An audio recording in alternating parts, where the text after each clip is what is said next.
میرے پیارے آقا علیہ الصلوۃ والتسلیم کے پیروانوں، اسلام چند عبادات کے مجموعے کا نام نہیں ہے۔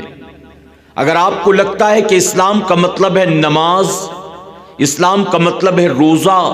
اسلام کا مطلب ہے زکوٰۃ، اسلام کا مطلب ہے قربانی، اسلام کا مطلب ہے حج، اسلام کا مطلب ہے تلاوت قرآن مقدس، اسلام کا مطلب ہے فطرہ، اسلام کا مطلب ہے عمرہ،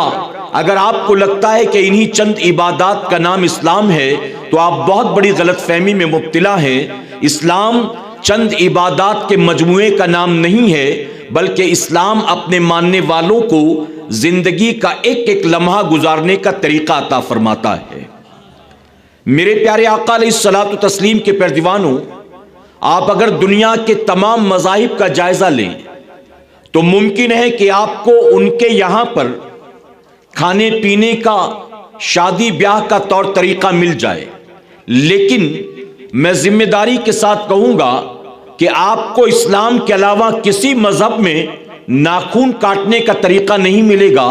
اسلام کے علاوہ کسی مذہب میں بالوں میں کنگھی کرنے کا طریقہ نہیں ملے گا، اسلام کے علاوہ کسی مذہب میں جوتے چپل پہننے یا اتارنے کا طریقہ نہیں ملے گا، اسلام کے علاوہ کسی مذہب میں راستے پر چلنے کا طور طریقہ نہیں ملے گا۔ اگر آپ کو یہ تمام چیزیں ملیں گی تو صرف اور صرف اسلام میں ملیں گی۔ گویا پیغمبر اسلام نے ہمیں اور آپ کو کسی کا محتاج نہیں بنایا ہے، ہمیں اور آپ کو اپنی زندگی گزارنے کے لیے کسی اور کی طرف دیکھنے کی ضرورت نہیں ہے، بلکہ حضور اکرم صلی اللہ علیہ وسلم نے اتنا کرم فرمایا کہ اپنے امتیوں کو استنجا خانے میں جانے اور باہر نکلنے کا طریقہ بھی عطا فرمایا ہے۔ یہ بات اور ہے